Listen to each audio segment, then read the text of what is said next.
Super Hits Radio. Joy 99.7. Super Hits Radio. Joy 99.7.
Experienced around the country. What it failed to add, though, is when the outages will end. Indeed, the news conference organized this afternoon blamed the situation on inadequate supply of fuel from Nigeria, inability of Car Power and Sonon Asogli to operate at full capacity, resulting in a deficit of 50 to 300 megawatts of power at peak times. Energy Minister John Peter Amewu says the situation will soon normalize, but it's unclear when. Deputy Head of Energy Desk Raymond Akwa was at the news conference and joins me now in the studio. Raymond, you were there. Break it down for us. And I'm sure myself, just like every other Ghanaian, including myself, we want to know when this will end. So you did mention specifically that the tripping of the Jubilee situation, which occurred between the 18th and the 20th of November, was one of the main problems. OCTP had a similar problem. This was somewhere around the 20th to the 21st. So these issues compounded the issue on the ground. Now, Nigerian gas stopped flowing because there was so much pressure, low pressure at one of the lines in Nigeria. This happened on the 22nd. So three main issues around the 18th to the 22nd of what they call November are the main critical factors that worsened the situation. When they put all of them together, and I'll add Car Power too, because Car Power was supposed to provide the gas for other, Nigerian gas was supposed to come to Car Power in other places. But watch how serious the situation was. The vessel which was delivering fuel to the Car Power ship was also delayed. So that was the fourth one. All of this put together withdrew almost 800 megawatts from our system. Okay. So that is why we had the situation that we had on the grounds then. Then on Friday, November 23, the problem of the Car Power was resolved. And so it took, of course, about 2 days for the vessel to deliver the required power to the main Car Power and bringing back 430 megawatts. Then still left almost 400 megawatts in this particular case. Then the hydro situation, government was compelled to bring on board all hydro plants. All of them, except Bui, of course, and in this case. So they were all blasted at full blast. Then the deficit was reduced to about 50 to 300 in this case. Now, interestingly, the report from government states that as of yesterday, the available generation was 2,611 megawatts.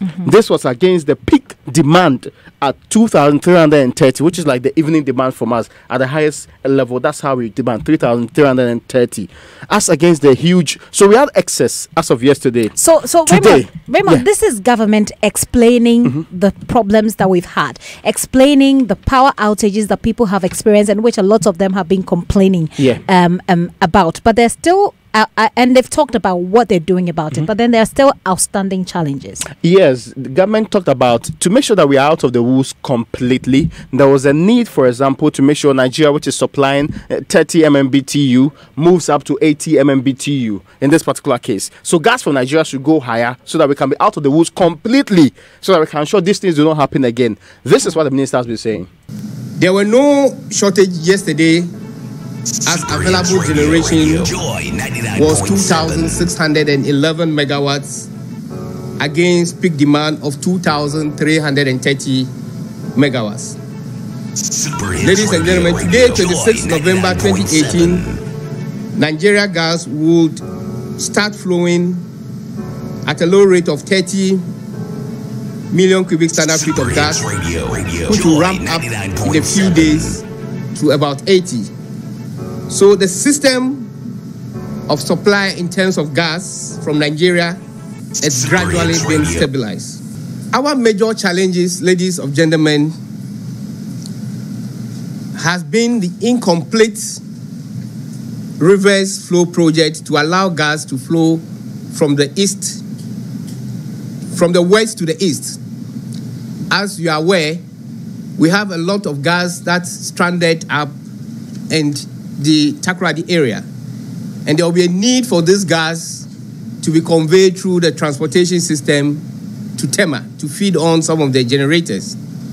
We had to fast track it through a bypass which has been completed but not connected to the West African gas pipeline yet.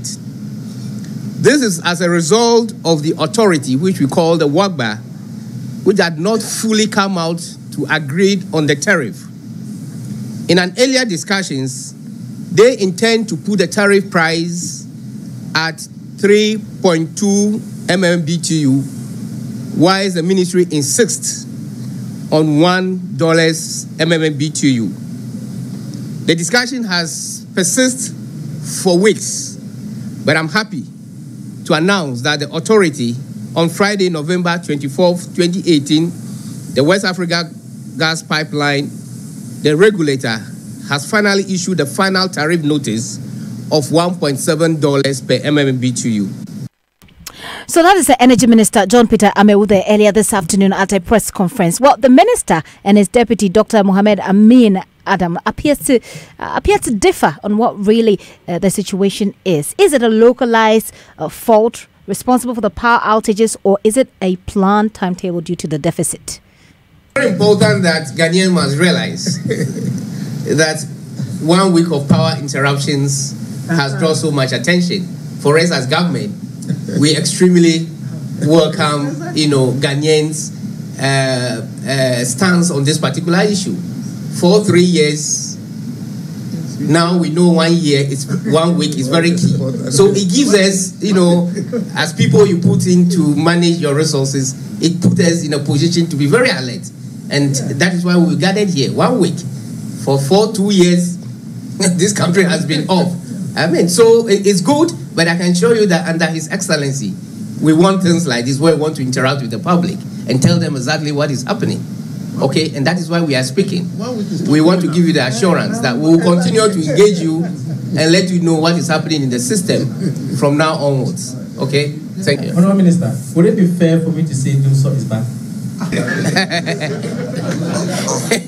Well, when you put off the lights, you say Dumsor, isn't it? In the past 3 years, it was Dumkra. We are not in an era of Dumkra. Okay? The lights may go off as we are witnessing, but I can assure you that that long period that we envisage, that our opponent thinks that they want to capitalize on, that period will never come because we are managing the system. Let me add to what Honorable Minister just said. Localized faults will continue because the system as we inherited it is not a quality system. It is not problem-proof system. This is why you still have transmission losses. You still have distribution losses. You still have overloaded transformers. And government is investing so much to correct all these problems. So again, some excerpt from the press conference earlier. Raymond, let's talk about the debt. How much was it and how much has been paid so far? So it was 2.8 billion US dollars. Government says it has cleared 500 million US dollars. What is left is 2.3 billion US dollars. So that is what's outstanding. In fact, he proceeded to explain that this is legacy debt.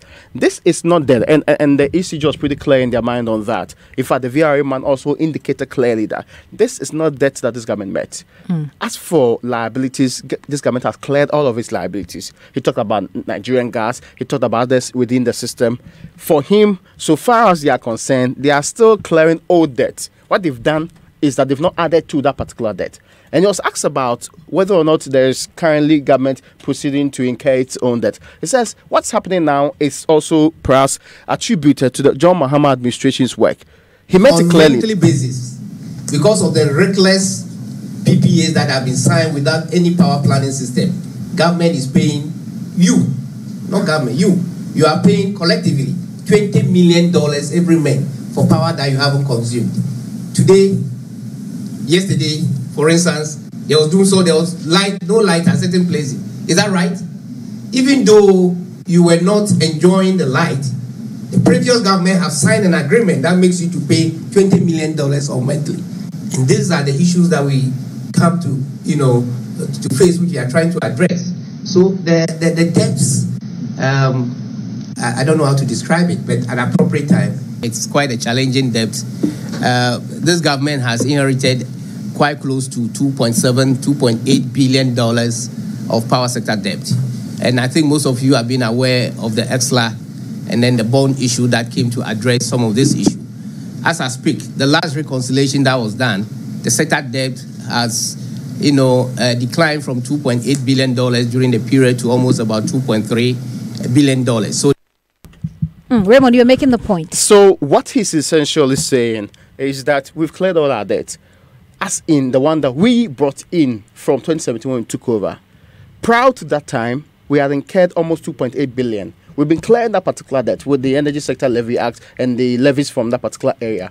Again, he proceeded to say that because the previous administration were not so prudent in the procurement and arrangements of power purchasing agreements, we are still paying every single month some 20 million US dollars to these people for no power generated, for no electricity coming to your home, just because the plants are either sitting idle or the agreements are in force without we having to go through them. That is how he explains the current situation of a debt of any sort. I hope you get the difference.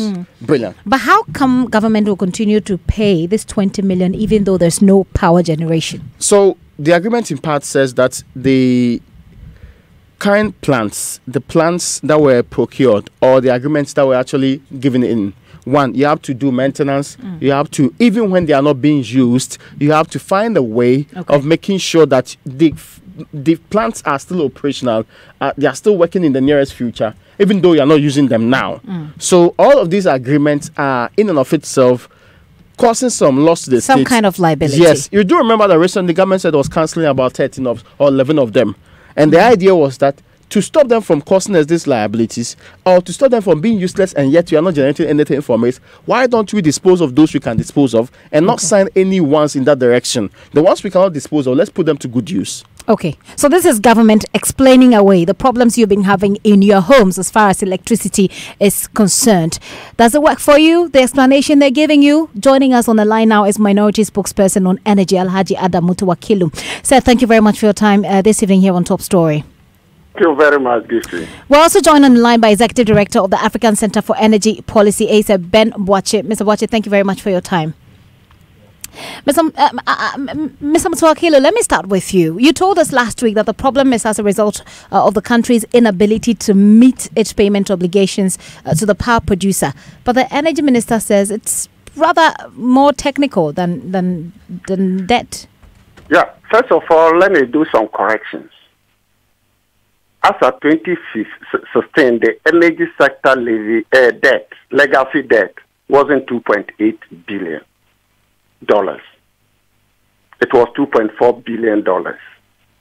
So if you read all official communication, be it the president President Mahama, it's been 2.4 billion, not 2.8. So that correction must be made. The second one is why we have liquidity challenges and not technical. Most of our power plants are dual fuel powered plants.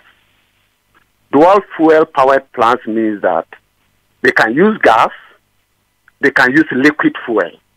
So in some of them, if gas is not available, you switch on to light crude oil. With the exception of few, Sonon Asogli and Mary, they depend solely on gas. So they are called single fuel. Now, if a minister says that because of a trip in power gas supply, Abuazi Kamal plant is down, that means they don't have they couldn't buy light crude oil down, such that when this fuel goes down, this one you switch to this. Even if it will take some time, it will take some few hours or so. So the main problem is liquidity challenges, such that the Western gas goes down and we have to experience prolonged doomsday, and we are still experiencing now. That is clear liquidity challenge. Very clear. Now, let me also explain what we call excess power. The minister explained it, but he didn't explain it the way it should be. Now, when a plant is ready to generate power, then we charge what we call capacity charges, because it has to pay for the cost. That means government must have fuel for it, so that at any time it can call on it to generate. And it's normal in power sector. And the excess, sometimes you call it reserve margin. So, for example, our peak demand is 2,300 megawatts. So you calculate 20% of that. That will give you 460 megawatts. These plants must be ready with fuel, so that at any point in time, any plant is shut down, they must come on. Not when you are maintaining it, you still continue to pay. So it is a dent and a sign of incompetence that a drop in the gas supply with this excess capacity, we couldn't provide them with the necessary fuel to cover up for the short. So what he's saying is that as of yesterday, so we've had the problem for I think about a week now, but what he's saying that as of yesterday, the available generation, we had a capacity of 2,611 as against the demand of 2,330. I'm just trying to put it on the fact that in the power sector, you always have reserve margin. And that reserve margin, you must pay for it. So that in case of any emergency, they come on board. So whether we like it or not, we must have the reserve margin. But with these difficulties, even that reserve margin or excess capacity, we couldn't take advantage. And that is a sign of incompetence. Okay. Now, hold on for me, Mr. Tell me you have excess capacity. When Valco need to run 5 port lines, currently they are running 2 port lines. 3 port lines are there. They are not running. They need power to run. And each of the port lines takes about 75 megawatts. Mr. Metawakilu, hold on for me. Let me bring in Ben Boakye. Mr. Boakye, you've heard what the minister said. You've heard what the minority spokesperson on energy is saying. First of all, let's start with the amount we're told we owe. As of 2015, we're told 2.8 billion, which has been paid off, and part of which has been paid off. Now we owe 2.3 billion. Mr. Metawakilu here says we owed 2.4 billion. Do you know anything about these figures? Otherwise, which of them are you inclined to believe? Yeah, thanks, Gifty. I think for the power sector debt, we understand that government has paid some of them, but the challenging bit is that debt continues to be accumulated. I mean, some of the power plants are still owed, and those are new debts that have been accumulated. So those that the ESLA was supposed to take care of, those were the outstanding debts prior to the setting up of the ESLA PLC. But the challenge is that more debts are continuously being, created because of the inefficiencies in the system. For example, some data I have seen show that ECG made a loss of almost 1 billion Ghana cedis for the first half of the year. So if you project that, you're looking at almost 2 billion for the full year. So once you continue to create debt, then the entire sector becomes unsustainable, and that is the situation we really have to deal with, into the long term, to ensure that we can have a well-functioning system that actually does not continue to create debt. So for you, is it more of liquidity issues, like the minority is saying, or the minority spokesperson is saying, or is it more technical? The problem that we are dealing with now is different from the total challenges that we have in the sector. What I understand happened really was that the problem with the Jubilee Seawatch providing gas to us. At the same time, there was a challenge with Nigerian gas. And then before that, even we had a challenge with HFO, which was used to fuel Car Power and then AXA. So I don't have the full details whether, government, because they did not procure the product on time, that is what caused the problem. But I'm told that, the contract that actually brings in the product had expired, and they were arranging to renew that contract. In between that space, we had gas from Nigeria, about 80 million standard cubic feet. We had gas from our own sources. So probably we didn't act quickly to resolve the HFO problem. And then we had gas problems from both sides of the equation, which caused the shortage of fuel for last week, for which reason, load shedding had to occur. But resolving this issue really has to deal with how do you sustainably address, the recurrent debt situation, the losses that these utilities continue to make. And we continue to say, so long as you have a situation where government always has to come in, where you have a minister coming to issue statements and telling you why there is a crisis, I don't think you are taking away the problem. You need to have a functioning power system that can function like a business. You can generate power, sell it, and raise enough money to be able to offset its own financial situation without having recourse to the ministry, who is supposed to be facilitating policy rather than the business angle of the sector. And that is what we have to work on to ensure that these agencies of state will begin to run efficiently. ECG will run like a business. You have DRA running like a business without much interference from the political side of things. Else, this football, where, now you have NDC saying that you could have procured crude oil, and store it in anticipation of this kind of crisis. I mean, when you know that the power sector financial system cannot support that kind of procurement, you understand? And then you have another NPP also saying that it's not liquidity challenge, but rather it was a second kind. When you do know that if indeed you had money, you could have done the same thing that they are accusing you of. So we need a system to work independent of the politics, so that we can, continue to enjoy power without this kind of intervention. Very well. Mr. Mutuakilu, you seem to have an intervention, but whilst you're at it, I wanted to explain, because one of the things that the ministry is putting on the NDC government, of which you were a key part, is that you committed to some agreements that's costing us about $20 million monthly. Yeah, the first and foremost, I want to tackle, my brother explained it very well, that most of the plants are dual fuel, so you don't depend on one. By now, they should have procured fuel down. That's why I said most of them are dual fuel powered plants. But because the government doesn't have money, they couldn't store. They couldn't buy to stock. That one is clear. So it's clear that liquidity. Now, when we say reserve margin, it's equivalent to excess capacity. And I explain it. Every power sector need to have that reserve margin, which I calculated it was 460 megawatts. So that in case of situations like this, they quickly come in to be able to stabilize the system. Unfortunately, the government has no fuel to power them.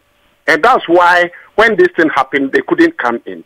Two, how can you be paying for the balance that is apart from the 460, because the total excess capacity is 814 megawatts. Force system must be down, must be reserved for these situations. Now, the balance that is left is about 350 megawatts. Now, you have Valco that needs to power 5 port lines. Today, they are only powering 2 port lines. So they need power to activate the tray. You are not giving them the power. Because if you power the tray, that will be 235 megawatts. You don't give them the power, and then you leave it and you continuously pay. What type of reasoning is this? That I have excess capacity, I have suppressed demand. Valco needed 5 port lines to work. Only 2 are working. This excess capacity, I'm paying for not using it. Why don't you give it to Valco? So that even if you sell it 3.5 cents per kilowatt hour, you will get something from it.